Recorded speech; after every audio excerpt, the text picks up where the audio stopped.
Good afternoon, everyone. Thank you for joining us for our first Spring Quarter Monday seminar. We are excited today to kick off our Spring Quarter session with Dr. Elizabeth Montano and Issa Mad, Ortíz-González. Um, so just briefly about our guest speakers today. Dr. Elizabeth Montano is an associate professor of teaching here at the UC Davis School of Education. She is also the chair of the Capital Area North Doctorate in Educational Leadership in the School of Education. And she comes to us previously from St. Mary's College in Moraga and the University of Illinois Chicago. And prior to that, she was a classroom teacher for over 10 years in Oakland and Los Angeles. And we'll be hearing a bit about that experience today. And we also have Izamar Ortíz-González, who again is a doctoral student in our School of Education in School Organization and Educational Policy. She's currently the chair of the Sacramento chapter of the Association of Raza Educators. So I want to again, and also prior to coming to the School of Education, she was a teacher in the Sacramento area region. So I will pass the floor on to them and let them get started with their presentation today. Thank you, Danny, and thank you everyone for taking your lunch break with us. We jumped on the opportunity to be first and do this here because we are. This is a sort of a longer presentation that we'll be doing at ARA. We'll tell you our session so you can join us. So we're really happy to be here in community with you and present this work and really think through what our next steps could be, what the future of this research could be. And I'll give you a little bit of history and trajectory of how this work got started. Because it's very close to my heart. And just so you know, we're also really thinking about methods and our roles as practitioners and teachers and activists and researchers in this work. And so any sort of feedback or insights or aha moments you have about that are more than welcome. And so like I said, and let me share my screen, this is our paper, the presentation version of our paper that we're presenting at ARA on a panel. And I'll make a plug for it later. And just let you know, our discussant is Dr. Kevin Lawrence Henry, which we're really excited about. And so if you are able to make it, that would be great. But we're titling it, It's for the Kids, the Illusion of Social Justice in a Charter School Unionized Environment. And let me see. Can you see it well? You're not seeing my notes, right? Okay. All right. And so just to give you a little bit of context, let me make sure I say my name. I think Danny introduced us, but I am Elizabeth Montano, and my co-presenter is. Hi, I'm Issa Mad Ortíz-González. Thank you all for being here. All right. So just to give you a little bit of background history, there's a real deep history between charter schools and unions, which really began through the vision of the late American Federation of Teachers, AFT, President Albert Shanker. And as the leader of one of the largest teacher unions in the country, he envisioned a chartering, which is what he called it, a chartering of public schools that would give more autonomy to teachers. In a series of speeches starting in the mid-1980s, he introduced this concept publicly as publicly funded schools with high levels of teacher autonomy and accountability. So terminology was there already, that would create a choice for parents. And his vision was partly influenced by governmental pressures, specifically with the publication of A Nation at Risk, relaying the failure of public education and sort of this need to really build on accountability for schools and teachers. And there was just a public perception and a governmental pressure of a disapproval of bureaucracy and top-down approaches and large government, and really representative of the school districts and their large unions.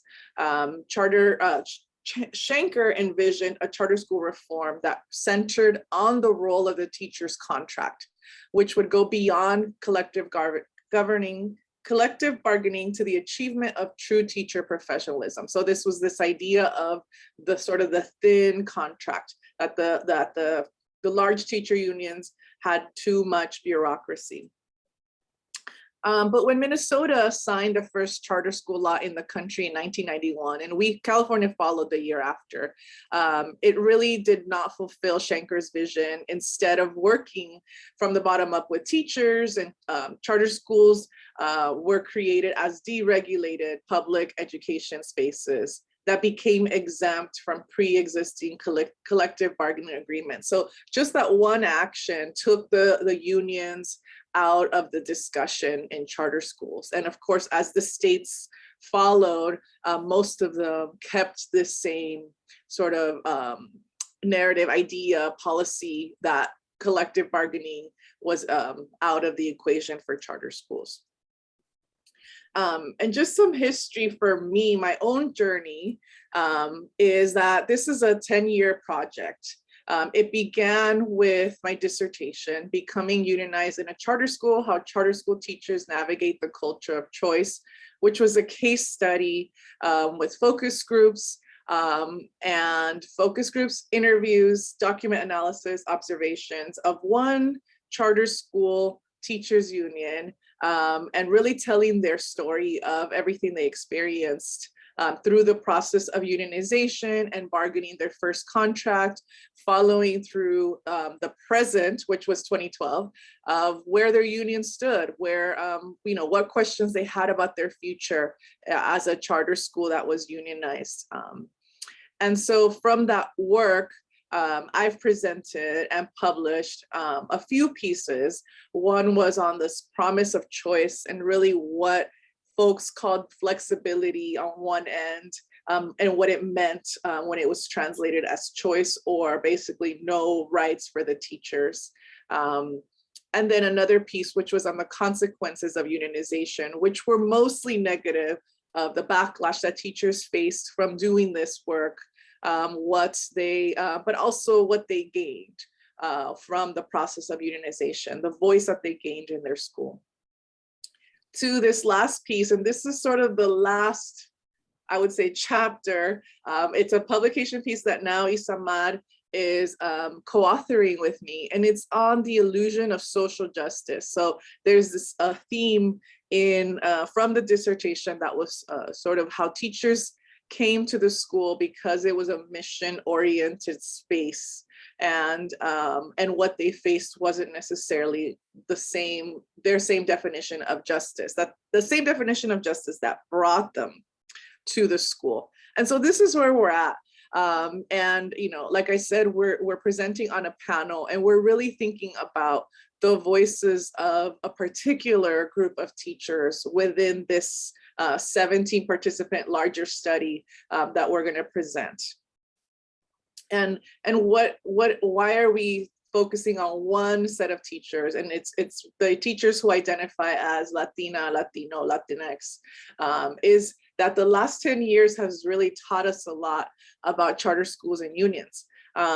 It's at the time that the data was collected for this study, only 5% of charter schools were unionized, and today we're at about 12%. But still, even then, we're not really understanding the experiences of teachers in charter schools.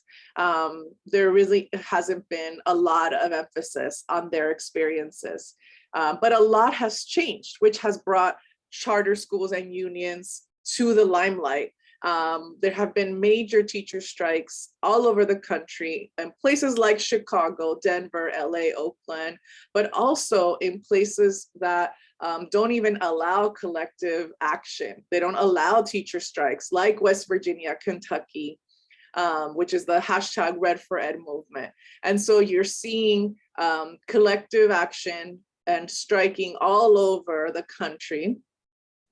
You're seeing charter school unions being absorbed into the larger district unions. So now in the last 10 years, Chicago Teachers Union has absorbed some of the charter school unions and included them in their contract, or have like an alternative contract for charters, and so has Los Angeles.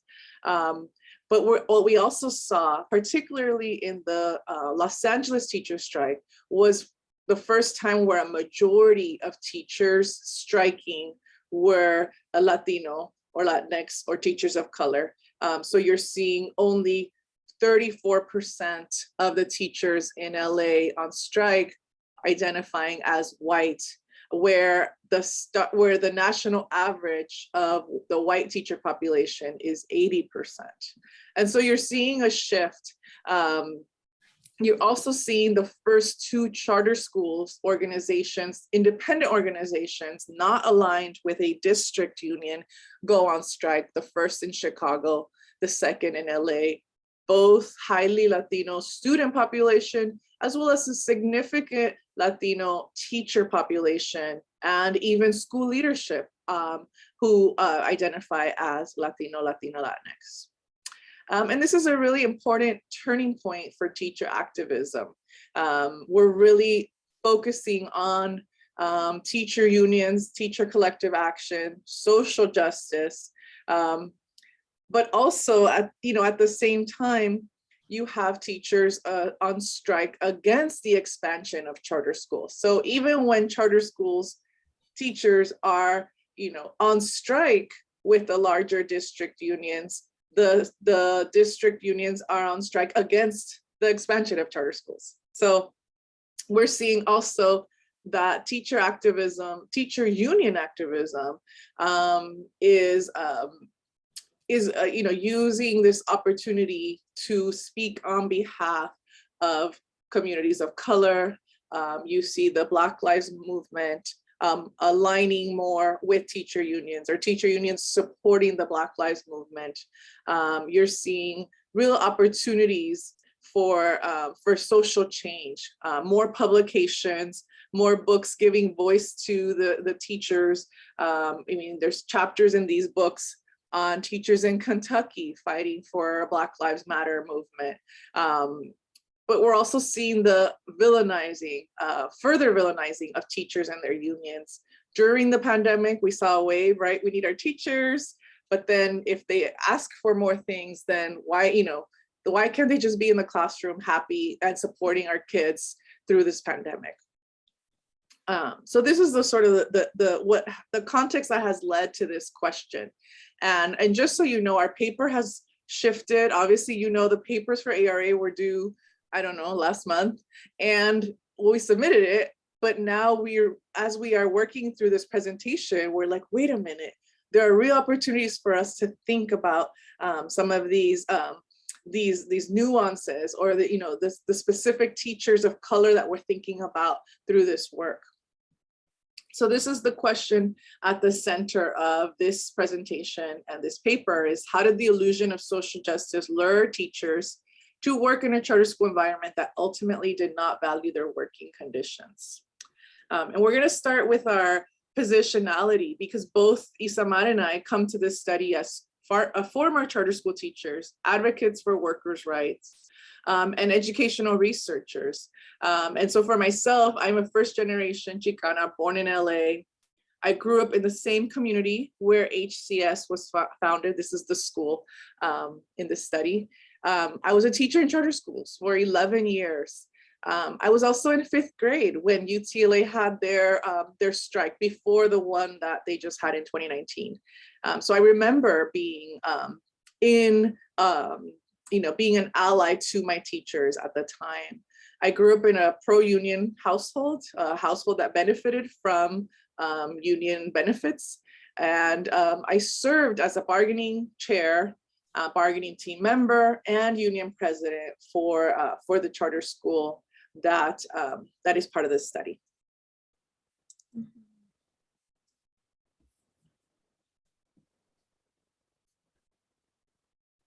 Okay. And I can share my slide if we move the slide. Do you want me to stop sharing? Oh, okay. No. Okay. And so, hi everyone. So I'm Issa Mad. Okay, there you go. Sorry. So, no, you're okay. So for me, like how I approach this work, I come as a student of color, daughter of immigrant parents, and I became a teacher, wishing to be the teacher I did not have when I was doing my schooling. And then as a maestra, I constantly sought resources and pedagogy that would center my students and through their engagement. I came as a TFA alumni, so there was that quest to keep looking for the resources I didn't find necessarily got from TFA experience was always there with me, but then it also led me to organize with amazing teachers through various grassroots orgs, in particular, the Association of Raza Educators. And then I became vested in charter schools when I became a charter school teacher. My last 2 years, I did 6 overall. And going into the charter school, I knew it was not unionized at that point, but the benefits of a union were kind of distant in my mind. I didn't quite understand until I was there. And then we had a student walkout. And then within that walkout, it culminated in like it's debatable between whether it was a firing down, whether someone got fired or they stepped down between the admin that was placed there. And I realized that a lot of the things that went wrong in that walkout, teachers have been warning the new administration were going to happen, but the administration just chose to ignore what the teachers who've been there for a while were asking. So then to me, that made me realize how unions are needed for equilibrium. And then I spent basically that last year supporting the union leadership and trying to negotiate for a contract. And then that's me. Those are some of the pictures. That's ARRE, Association of Raza Educators. And we can go on. Some of the events we did. And then this is a tiny, tiny union team at my last school. Okay, and then with that, we're moving on to the theoretical framework or how we think about what's happening at charter schools with their unions and the anti-union push. Let me, hold on. So neoliberalism in education operates within neoliberal ideologies that get implemented as policies in school and in this study in charter schools. And these policies became government policies first under Reagan's presidency. And what they initially did was repeal a lot of the Kenyan state government social reforms that were passed during the Great Recession, because the idea was that a healthy economy and a healthy outcomes were a result of healthy competition. And to have healthy competition, you needed an unregulated market. And in education, you had to push for the privatization of schools and school choices, right? Competition, you needed school choices for that.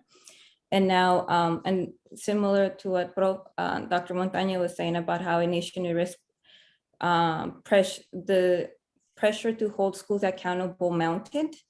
And you saw that honestly culminating with the No Child Left Behind policy with under Bush, but then going a little bit back, scholars Apple and Mashiro both argue that neoliberalism was like really a movement that was also supported by neoconservatism and rightist groups who reframed these neoliberal policies as promoting character and belief systems in the market.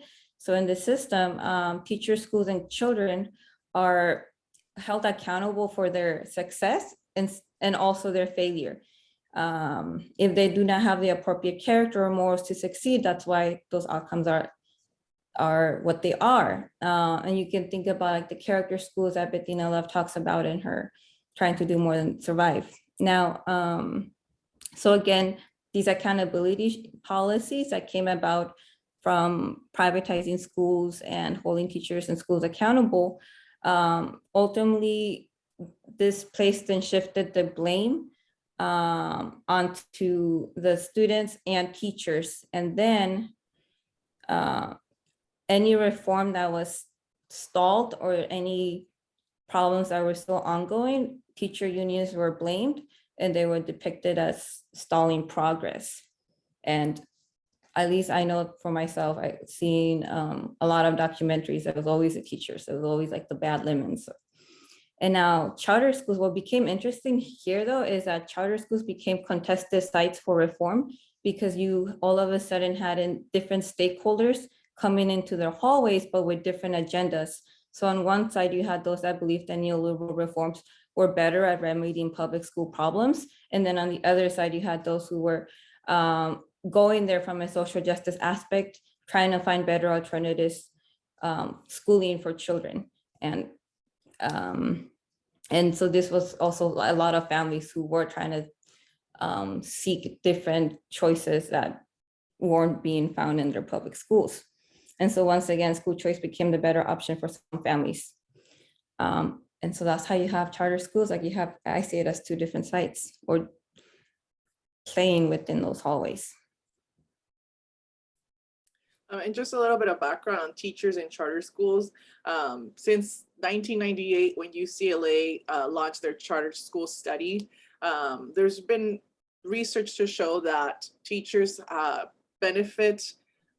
come to charter schools to really benefit from autonomy, to create their own curriculum, build their own assessments, serve as leaders, and collaborate with like-minded colleagues. And at the same time, that is what causes charter school teachers to be overworked. It's difficult to retain. They have lower retention rates in charter schools. Most of the charter schools don't have unions, and even if they do have unions, they don't offer tenure. Most of the charter school contracts do not include tenure rights.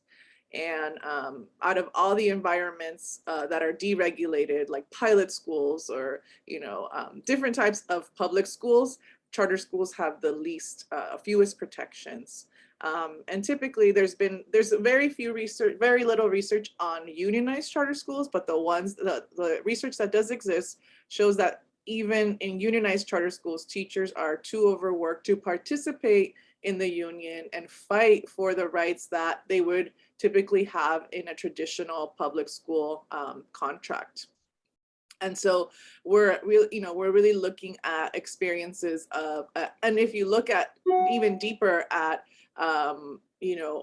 whether charter schools hire teachers of color, and it depends on the state and the cities, but a majority of teachers, even the teachers of color, have even lower retention rates in charter schools than in traditional public schools.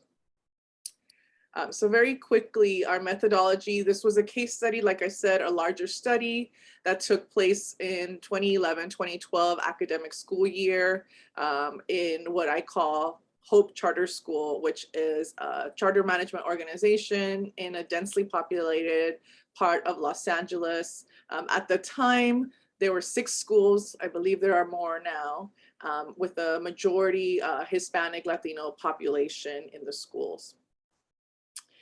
In the larger study, there were 17 participants, and this paper will present the voices of 6 Latinx teachers from the larger study, and it's qualitative case study methodology. There were 4 themes that we're going to explore in this paper, and now that I'm thinking about it, I think we're probably going to get like 15 minutes at our ARA panel. I don't know, we haven't been told, but it sounds like we might get very little time. So maybe you can help us figure out which one of the themes seems like the one that, is going to give us that moment in our presentation. But we'll present a few quotes from these 4 themes that emerged from the teacher voices. And the first one is the social justice mission. Teachers at HCS repeatedly, particularly Latinx teachers, repeatedly said that they sought the social justice values, the social justice mission. They saw their role in the school, their right to unionize within this framework.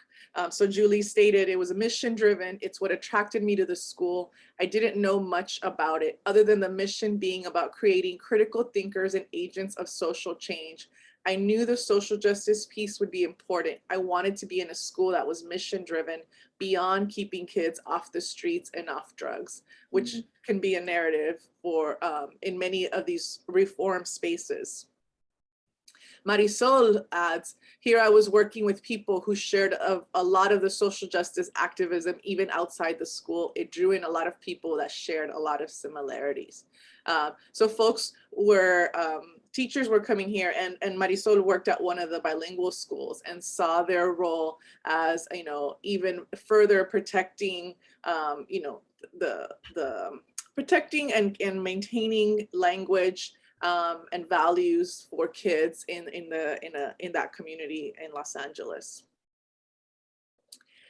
Another theme that we're exploring is this for the kids, and it comes from the quote, so you'll see, and we're really interested in unpacking what this means, right?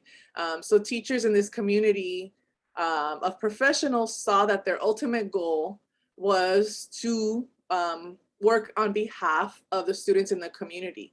They saw unionization as a way to maintain that.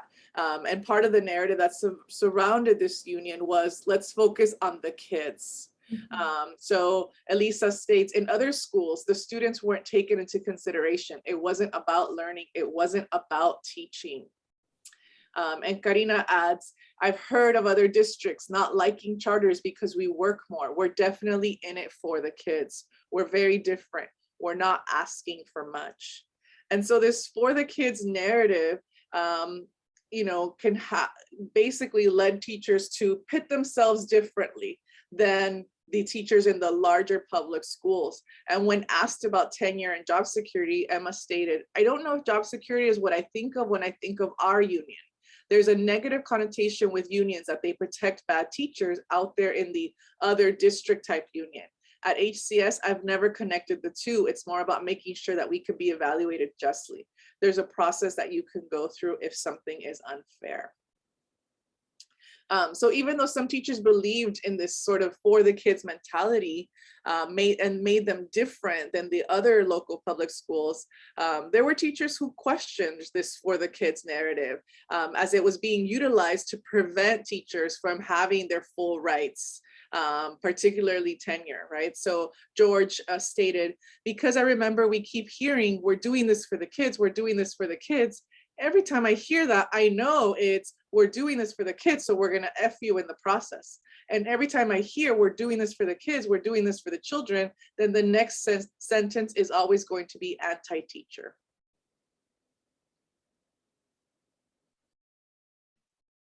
Okay, and this is where I come in. And then even though the teachers who came to Hope Charter School, they went there because they believed the social justice applied to their work with students, they realized that the same ideas did not apply necessarily to their own work as employees at the charter school. And Julie, a founding member of the union, recalled one of the first arguments she had with her principal that year. Her school was organizing. Her principal has said, I believe in teacher unionizing. I was a representative of CTA. However, I don't think we need that here. Unions get in the way of real work and we're doing such a great job. Why do we have to get involved in that level of animosity? I felt that him saying that was very discouraging and intimidating to my other colleagues that were less inclined to speak out because they were less inclined to really understand the social justice piece. So I spoke out, and here we are teaching about social justice, and here is an issue with teachers, and I don't think it was okay, or it wasn't even the right place to talk about it. And then we go to the next one. So we see once again that teachers that are trying to unionize are the bad apples, right? And then during the collective bargaining negotiations, the management team repeatedly rejected proposals where they questioned the moral decision of teachers. Teachers interviewed spoke about being called bad apples, which later became a slogan that they used on t-shirts. And then teachers began to realize that their intention in unionizing was to create a better school for the community. The board and the management did not want to provide teachers the same rights that they had set out to provide for the students in the community. So the Hope Charter's mission was focused on building social critical thinkers who were agents of change within a college preparatory environment. Yet teachers felt that the same progressive ideologies were not being extended to them, particularly when they were demanding change in their working conditions. So for example, I was very disappointed that I worked in an organization that allowed teachers to be called bad apples, knowing that our leadership at the time was negotiating at the negotiating table to just sort of demonize what we were doing and demonize our desire to have fair rights and establish our working conditions, which would empower us to be better teachers for our union. So there was that mission, and then how teachers were actually treated. And so the unionizing process brought to light the true intentions of Hope Charter School towards their employees. Teachers found that even though they were drawn to the social justice roots of the school, the same ideologies did not apply to them as employees. Teachers shared that they hope the union will help them move beyond the collective bargaining towards a more professional existence in order to keep teachers engaged in being union members. So, and then Marisol says this, there seemed to be so much animosity and lack of understanding when we were at a school that was supposedly trying to promote agents of social change for our students, yet we were not given the same rights to be socially just in our working conditions. And then, so we have this idea that keeps echoing, social justice. So then to breach like unionizing for social justice. So even though teachers like Julie shared a value for union activism and saw the need for a union, there were many teachers who felt distrustful of what having a union could represent. Teachers at different campuses explained different reasons as to why their teachers remain inactive in the union. So for example, Julie says this, the principal made it seem that you're not about the kids if you're involved in unions. It's about guilt. A lot of these people are middle class or upper class and not first generation educated. They don't have a higher need to have worker rights and to be protected like those that are first generation. So you can really see her own positionality and then the experiences within the union.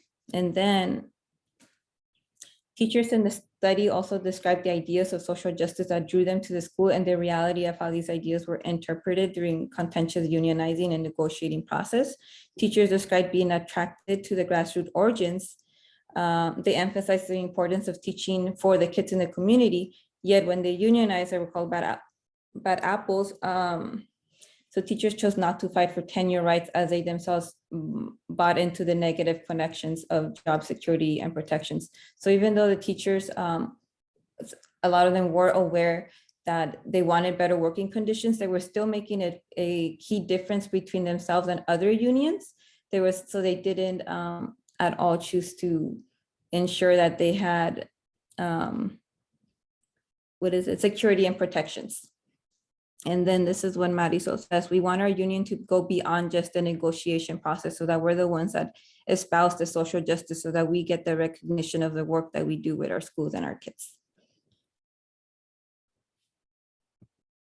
Okay, and then so some of the implications of what the study happened, as we're like for me in particular, I was thinking about the leadership in unions.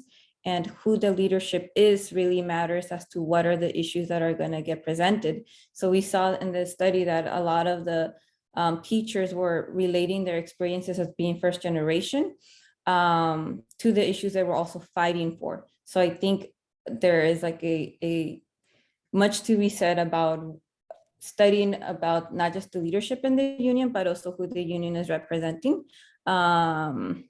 And I think we can see this also with the Chicago Teachers Union. And so building on Terenda White's work, where she argues that the involvement of African-American teachers in counter spaces pushed for the Chicago Union towards what she coined community-based unionism, which she defines as a union that marries issues of labor with social justice and civil rights. And in the 2019 strike, an example of this of the issues going beyond what was in the school, they were asking the city to expand affordable housing. And of course, this last issue didn't make it into their final contract, but it was an example of them expanding into, taking their issues and expanding them into the community. And then very similarly, in the United Teachers of Los Angeles, like Dr. Montano had already said, it is a union that has 43% Latinx teachers. So I think there is much to be said about what the future of this union will be based on their large amount of Latinx teachers. So there's much to be seen there. And then next. Oh, okay. So then what I'm thinking in particular is, as I'm thinking about my dissertation proposal and the questions I want to pose, I am thinking of how teachers of color negotiate and organize within charter schools. It could be unions, but what other things are they doing, especially given even my own organizing background. And then, but more particular, when I was delving into the research and scholarship on charter schools, there always came like two stories, and I always got reminded by several people. you can't forget the origins of charter schools, and a lot of them are communitarian based. So I'm interested to find out like the nuances that we can learn from teachers of color experiences from those that work in charter schools that are communitarian based, and then those that work in non-communitarian based charter schools. And then with that, I'll just move it on. So just some of our conclusions and thoughts and questions, and these are things that are leading to future studies, but also leading to a deeper analysis in this work, since we are, shifting our paper a little bit, is that, even in the process of unionization, it felt like these charter school teachers were vilifying the unions as not being for the kids. So even as they were entering that space, they were seeing that their own unionization process seem to be different than the traditional public schools. And for us, we wonder if that even if we get more charter schools to unionize, is charter school expansion inevitably weakening the strength of teacher unions, even as these two things seem to be merging in some spaces? We have questions about the public perception of teachers and unions.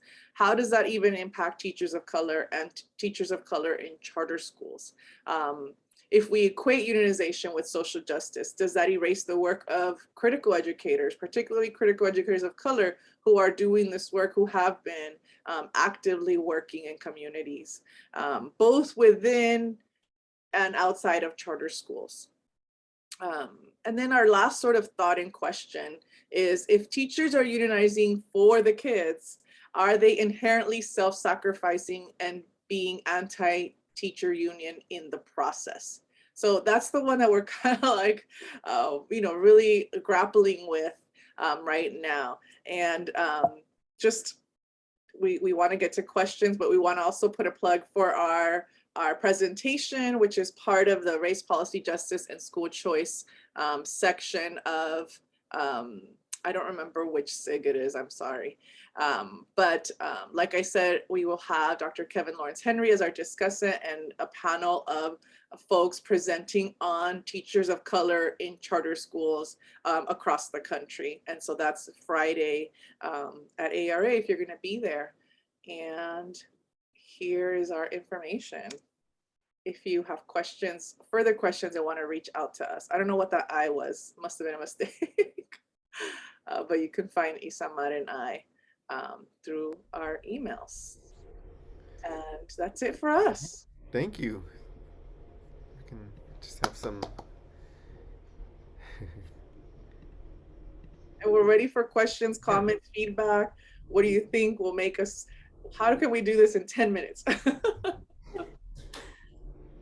So please, if you have a question, you feel free to unmute, or you can just let me know on the chat box that you'd like to ask a question.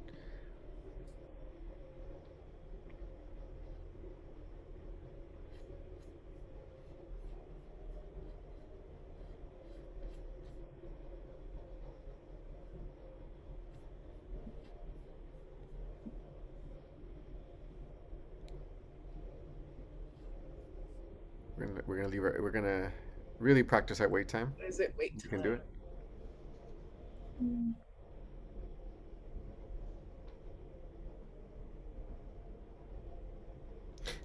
I have a question. I was waiting, just that wouldn't be the first one. I know this. I happen to know this study pretty closely, and I'm wondering. This is like a question around data, right? I've struggled with, and we've talked about this at different points, but you're talking about looking at this data that is about 10 years now, and you talked about reading it differently now. I'm wondering, as you're looking specifically at the theory around neoliberalism and what we're seeing now, like we've seen an increase of charter schools. Can you give us like a sneak peek? I know you want to help for your AI presentation, but I'm just thinking like, what comes next after this now? Like, what kind of study will this study inform, given what you have learned from the teachers, from the national headlines about charter schools, about unions, and then you all are bringing this together now, like having a conversation between charter schools and unionization. I can take a stab at it, Issa Mad, and then you can add. But I think what we saw I'm particularly interested in the 2 charter schools that went on strike alone, on their own, in the past few years. And they happen to be schools with a large Latino population, and the teachers and the leadership. So here is like a whole smear campaign against the Latino CMO, CEO in Chicago, and sort of what that did to the community. What did it do for the teaching force? Did they remain? Did they stay? How did they restore the community? Did they get anything? Did they earn some sort of rights to be on par with their leadership? And that's just sort of where I'm left with such high turnover. I kept saying retention, sorry.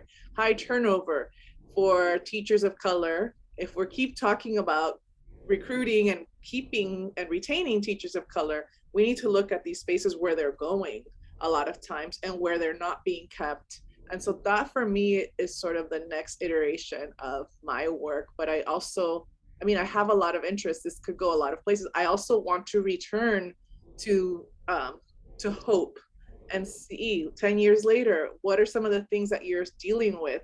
Have things changed? Do teachers know about the union? What are the demographics of the teaching force?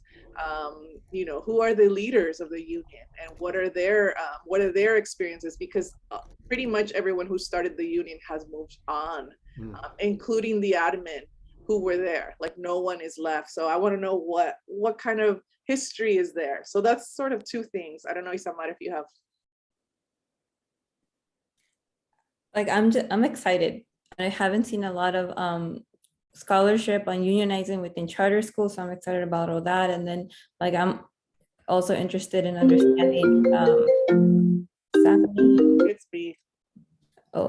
understanding how I think and understanding how teachers view their own resistance and their own work, and even their own definitions of social justice, because how they define social justice to themselves really, they feel, impacts how they will organize.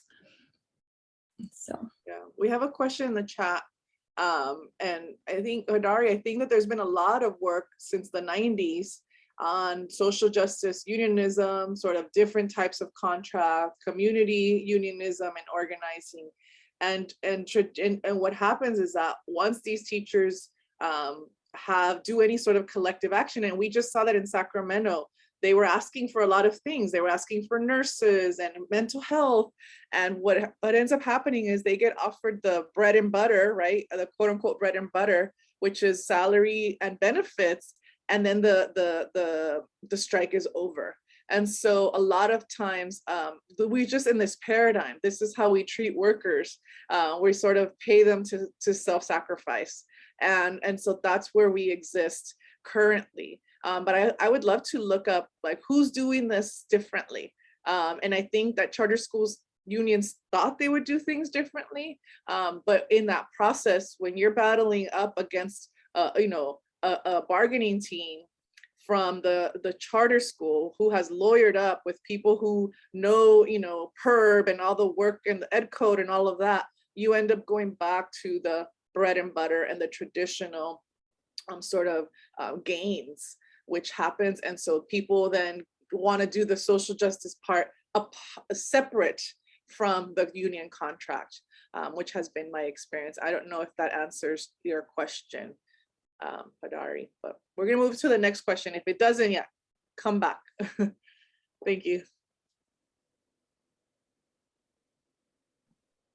Hi, you guys. That was very interesting. And I find the teachers' quotes about their identifying this paradox where we're at this social justice organization and yet we're being treated unjustly.